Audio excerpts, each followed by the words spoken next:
अस्सलामुअलैकुम, good morning friends. कैसे हैं आप सब लोग। आज मैंने थोड़ा लेट व्लॉग बनाना शुरू किया क्योंकि मामा थोड़ी बिजी थी और आपको तो पता ही है कि एक कैमरामैन की ज़रूरत तो होती है और मेरे कैमरामैन मेरी मामा है। यहाँ पे ड्रेस वगैरह चेंज करने के बाद मैं खेल रहा था और मेरा मूड काफ़ी अच्छा था। खेलते खेलते साथ साथ ये भी बता दूं कि आज मैंने कहीं जाना था। वैसे ही जाने का प्लान बना तो मैंने सोचा कि क्यों ना थोड़ा मम्मी डैडी ड्रेस पहना जाए, क्योंकि वो जो ड्रेस मैंने पहना हुआ था वो थोड़ा देसी टाइप ड्रेस है। तो मैं जब रेडी हो गया तो आपको फुल लुक दिखाए बगैर ही निकल गया, क्योंकि हम बहुत ज़्यादा बिजी थे तो व्लॉग नहीं शूट कर सके।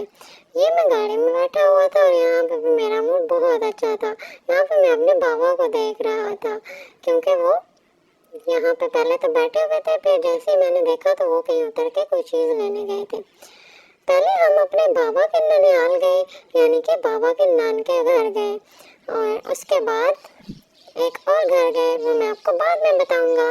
ये मेरे बाबा के नानकों का घर है और मैंने सोचा कि यहाँ पे आपको अपनी फुल लुक भी दिखा दूँ। आज मैंने ये ड्रेस वेयर किया था। वैसे तो ये काफ़ी कंफर्टेबल था और मैं इसमें बहुत अच्छा भी लग रहा था ना दोस्तों, बताना ज़रा कमेंट्स में मुझे। खैर, हम उनके घर इसलिए गए थे क्योंकि उन्होंने अपना घर न्यू बनाया था और ये वही मेरी प्यारी सी आपी जान यहाँ पे उनके बेबी के साथ लड़ रही थी कि मुझे झूला लेना है, मुझे स्विंग्स करनी है, मुझे करने दो। ये उनका घर है, आप लोग देखें कितना प्यारा माशाल्लाह घर बनाया है उन्होंने। और मैंने आज अपनी बॉटल भी चेंज की थी क्योंकि मैं घर से बाहर निकला हुआ था। जैसे मैं घर से बाहर जाता हूँ तो मैं अपनी सारी न्यू चीज़ें यूज़ करता हूँ, क्योंकि लोग आपकी चीज़ों को देख के बहुत बातें करते हैं और मैं इन चीज़ों से बहुत परेशान होता हूँ। कोई टेंशन ना बने इसलिए मैं अपनी हर न्यू चीज़ को यूज़ कर लेता हूँ। यहाँ पे अब मैं दूध वगैरह पीने के बाद उठा हुआ था और खेल रहा था। मेरी सारी आपियाँ मुझे खिला रही थी। अब ये उनके स्विंग्स के ऊपर बैठी हुई थी। मैंने आपको जैसे पहले बताया कि इसको स्विंग का बहुत शौक है, कभी एक स्विंग पर बैठ जाती है, कभी दूसरे स्विंग पर बैठ जाती है और यहाँ पे ये अकेली झूले झूल रही थी। अब इसको उतरना भी नहीं आ रहा था कि नीचे कैसे उतरा जाए, तो परेशान बैठी थी कि मुझे कोई आगे उतारे, लेकिन उसकी कोई भी सुन नहीं रहा था। सब उसको दूर बैठे देख रहे थे कि चलो थोड़ी देर जो है वो काबू हो ही रहती है। यहाँ पर हमको बाहर से भी दिखा रहा हूँ कि उनका जो फुल घर है वो किस तरह से दिखता है। उसके बाद जी हमने खाना खाया। खाना वगैरह खाने के बाद फिर हम निकल पड़े अगली डेस्टिनेशन की तरफ, और अगली डेस्टिनेशन थी मेरे नानकों का घर। यानी पहले मैं अपने पापा के नानकों के घर गया और उसके बाद अपने नानकों के घर गया। अपने नानकों के घर में पहली बार जा रहा था। वैसे तो मैं काफ़ी लेट हो गया था क्योंकि हम सुबह के घर से निकले हुए थे। पहले हम बाजार गए, मैंने अपनी कुछ चीज़ें लेनी थी और उसके बाद हम अपने बाबा के नानकों के घर गए और फिर अब हम अपने नानकों के घर जा रहे थे। मैंने कुछ शॉपिंग करनी थी क्योंकि सर्दियाँ आ रही हैं, तो मैंने सोचा कि कुछ अपने ड्रेसेस वगैरह खरीद लिए जाए। मैंने वो खरीदे। यहाँ पे आप देखें कि अब हम बस पहुँचने ही वाले थे। और ये जगह कौन सी है, किसी को कोई आइडिया हो तो मुझे ज़रूर बताइएगा।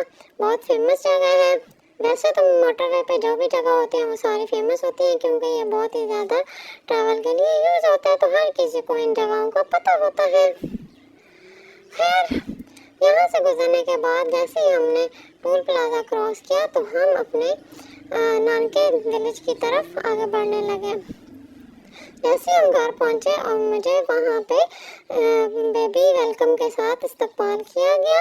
मेरे लिए रोजेस भी थे और मेरे ऊपर भी रोजेस पहन के गए और मैं बहुत खुश हुआ। बलून्स भी थे और वो क्योंकि मैं पहली बार गया था इसलिए उन्होंने मेरा इस्तकबाल किया। यहाँ पे आप देखें मैं बड़ा जो है चोर के साथ अपने हार्ट शेप रोजेस वाले फ्लावर्स के अंदर बैठा हुआ हूँ और मेरी आंखें मेरे ऊपर फूल फेंक रही थी और वो मेरा इस्तकबाल कर रही थी।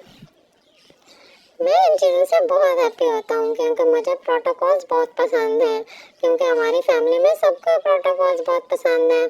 खैर उसके बाद डिनर का टाइम हो गया, हम सब ने डिनर किया और फिर मेरे बाबा हमें यहाँ पे छोड़ के चले गए। अब ये नेक्स्ट डे का मेरा ड्रेस है, मैं पहन के रेडी होके सो जाऊँगा। अभी तो मैं भूख लगी हुई थी तो रो रहा था। आपसे मिलूँगा कल। अल्लाह हाफिज़।